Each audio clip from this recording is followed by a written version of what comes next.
后来甲镜头刷登来台湾，这个捡路边的一卡铁柜登去使用，想袂到竟然藏一块金马甲。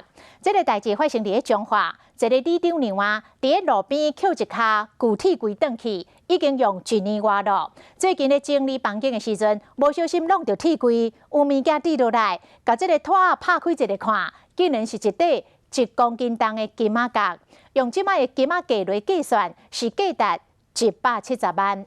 李长翁仔某真正直，并无来霸占这个金马，是找出着铁柜的主人，把这个金马还予对方。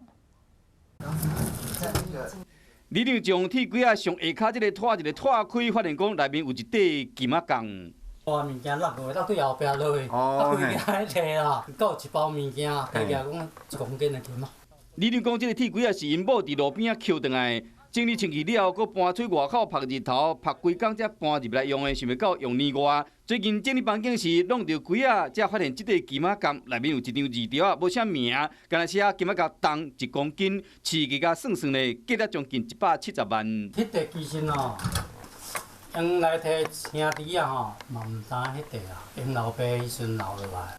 李长某发现这个金马甲了后，赶紧去找这铁柜的主人，对方真感谢，佮包一个大红包给因。